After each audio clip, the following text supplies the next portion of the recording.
Ladies and gentlemen, before we begin the opening arguments or statements to you, I've made a decision with the commissioners that the building will be closed tomorrow because of the severe weather. It's supposed to get a lot worse than it is today.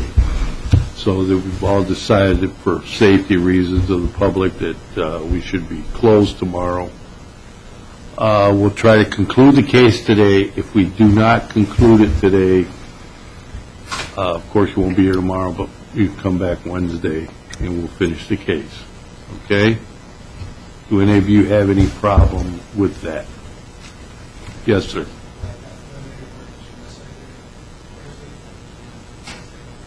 At what time Wednesday?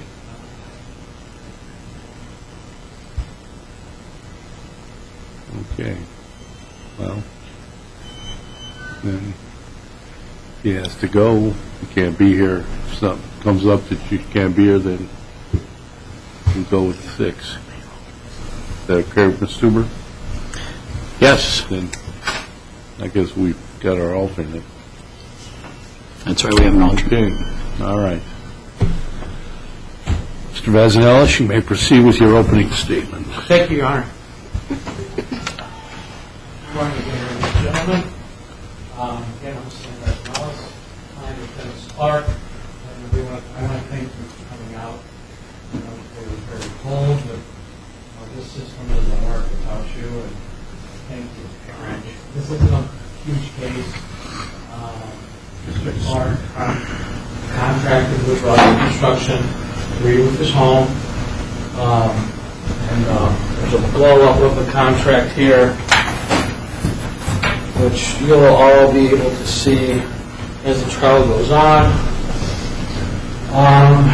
Shortly after the completion of the work, if the work was done in the winter, January of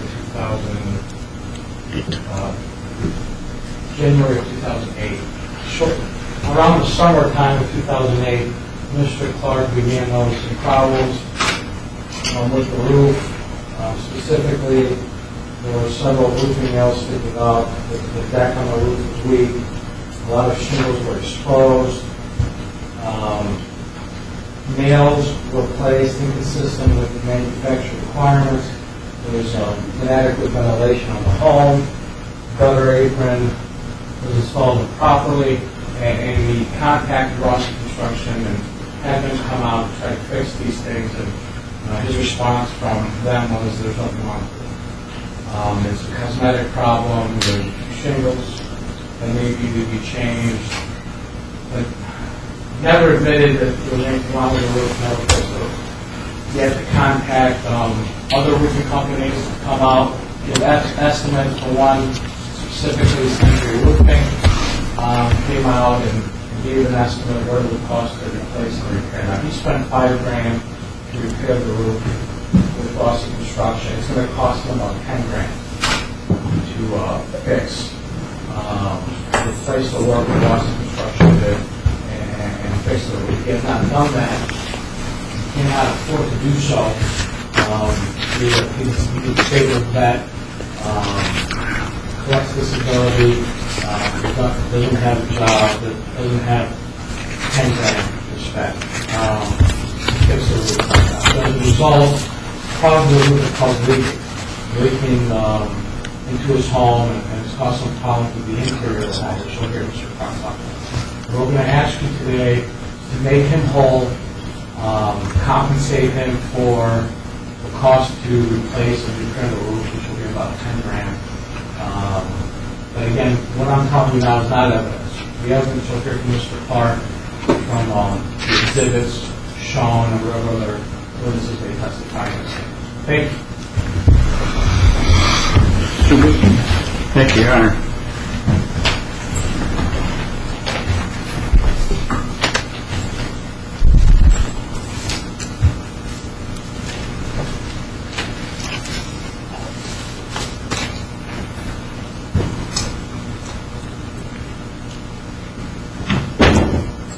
Good morning, ladies and gentlemen.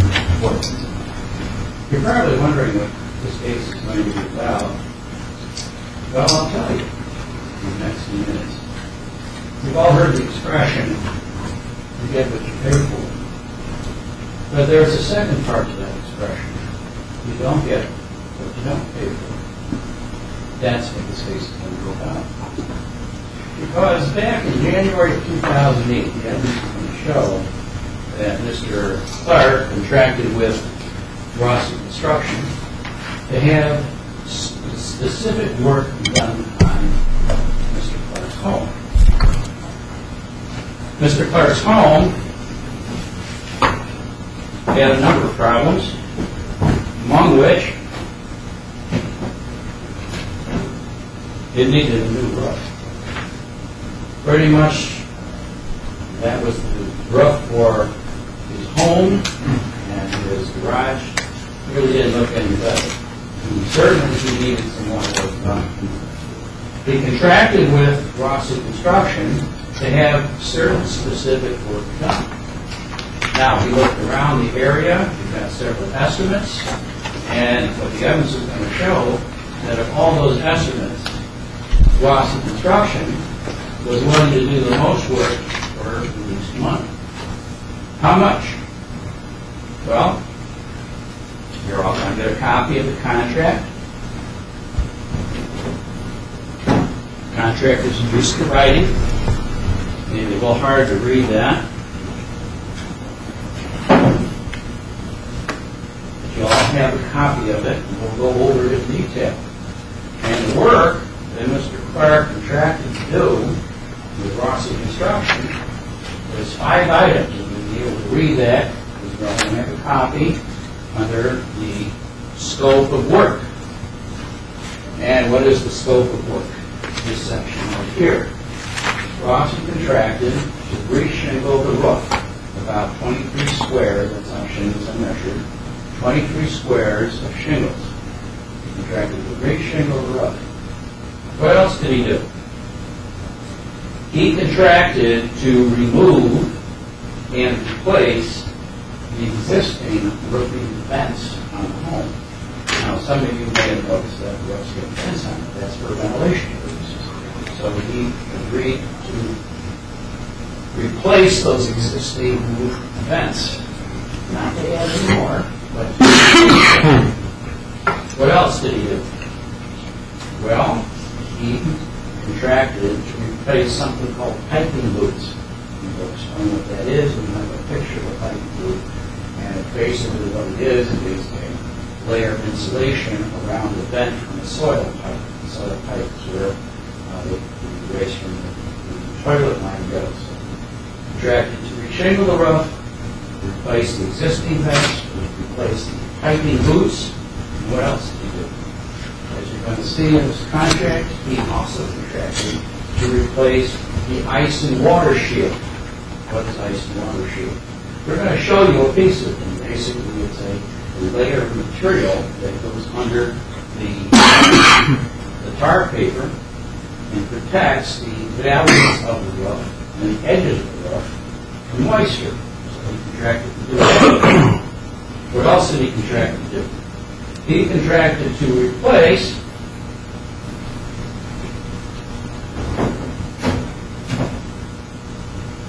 the gutters and the downspouts. That's what he contracted to do. This is the way the house looked afterwards. Quite a bit different than what it was before.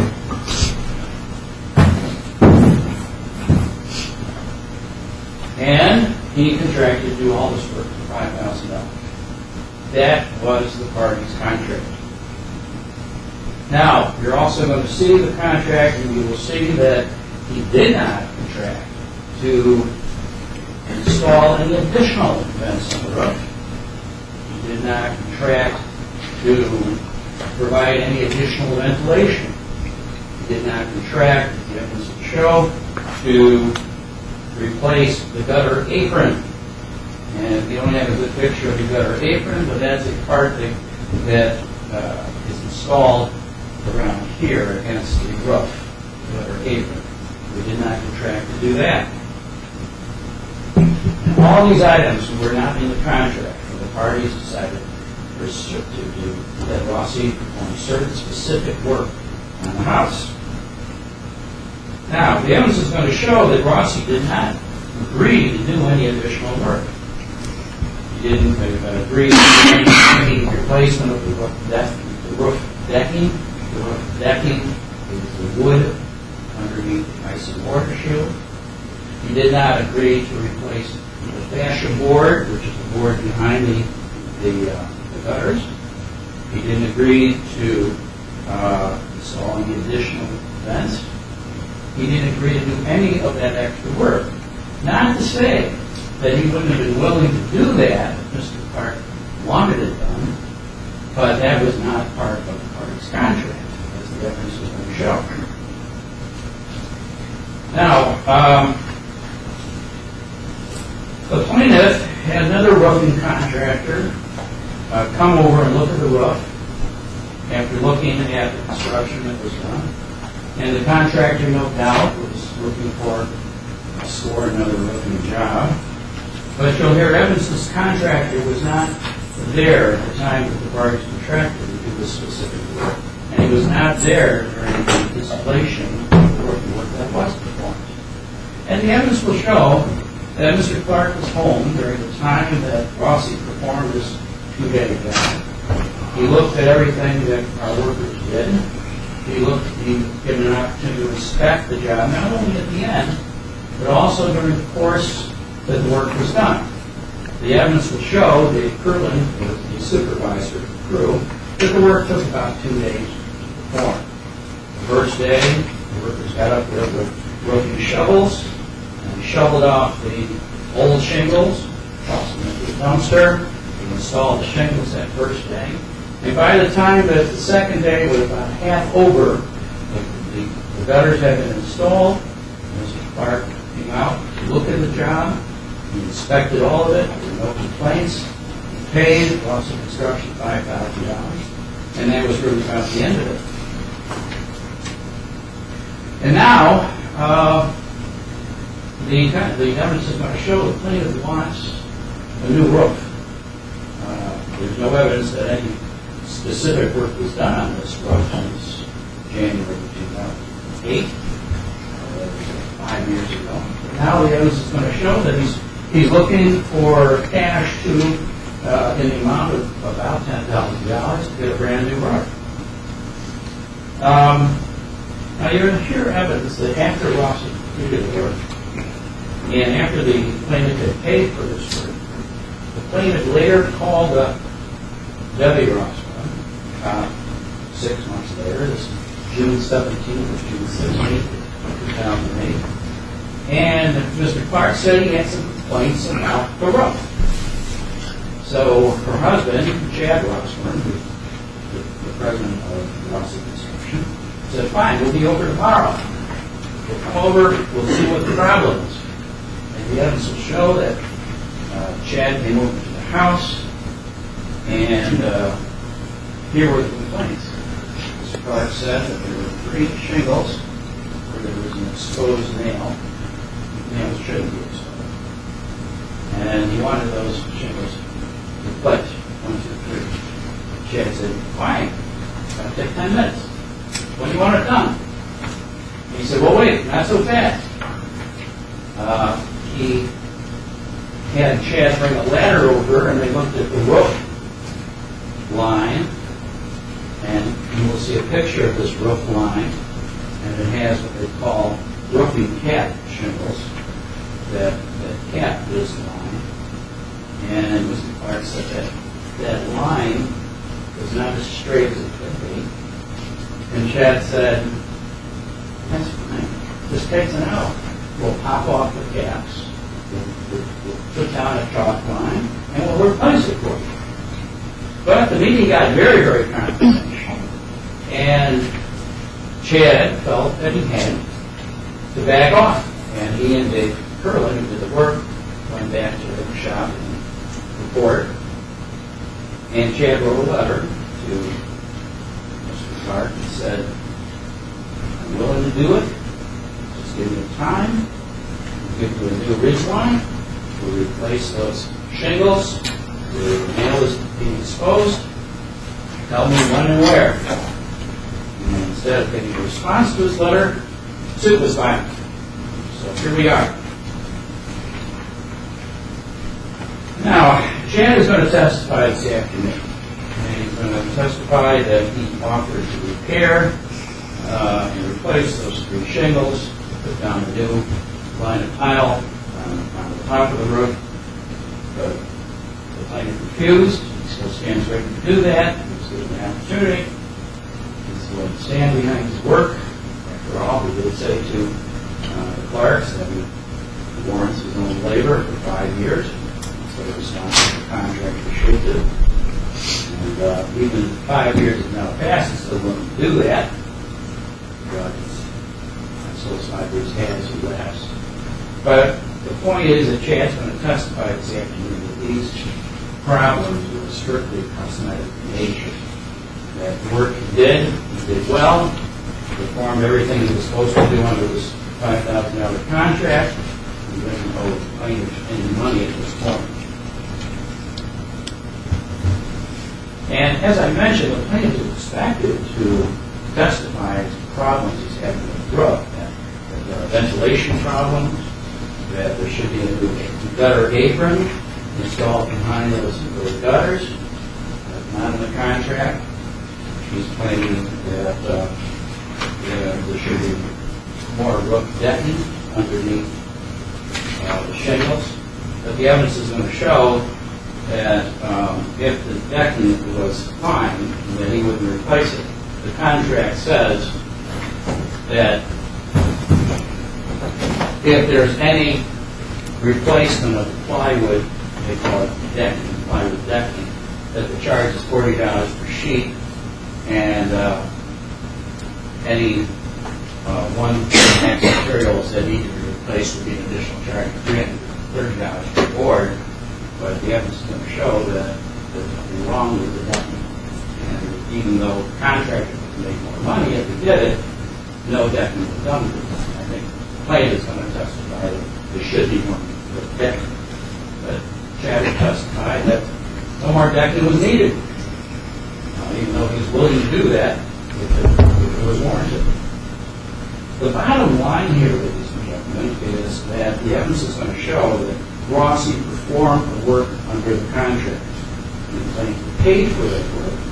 And the question is whether the plaintiff is now entitled to cash equivalent of a brand new roof. I believe the evidence will show that he's not entitled to that cash. And after listening to all the evidence and testimony, it's going to be your job to determine what work the plaintiff paid for, what work he didn't. You're going to be deciding whether or not the contract included replacing the decking. That's a question of fact that you're all going to be asked to determine. You're going to be asked to determine whether or not this contract provided that Rossi provided for additional vents. The evidence is going to show he was not obligated contractually to provide that work. You're going to be asked to decide whether or not Rossi under this contract was obligated to replace the apron, gutter apron, behind those gutters. And essentially you're going to be asked, did Rossi Construction live up to its bargain? Because a deal is a deal. And the question is whether or not, in this case, Rossi Construction kept his end of the deal. And you're going to decide if you didn't, is the plaintiff now entitled to a brand new roof? The evidence will show he's not so entitled. So these are the issues you're going to be asked to decide in this case. And after his opening statements, you can get a little notebook, and we'll have exhibits in it that will include these. You'll be able to read this contract and decide the rights of the parties. I'm going to pick this one over first.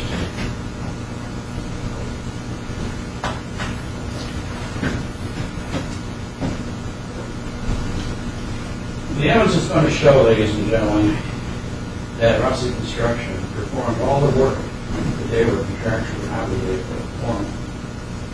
And you get what you pay for, you don't get what you didn't pay for, and a contract is a contract, and a deal is a deal. The plaintiff is not entitled entitled to a new book. That's what the evidence will show. I want to thank you for listening to the case. It had to be decided by you. It couldn't be decided any other way. I want to thank you for listening to the evidence, making the decision based on the evidence. We're going to be asking at the end of the trial for a verdict in favor of my client, Rossi Construction. Thank you very much.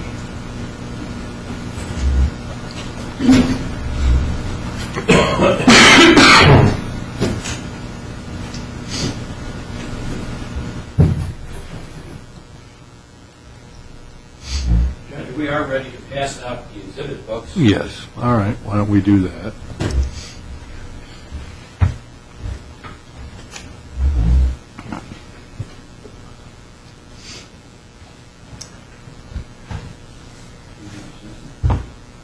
Yes. There's one enough. Well, I'm just reading it.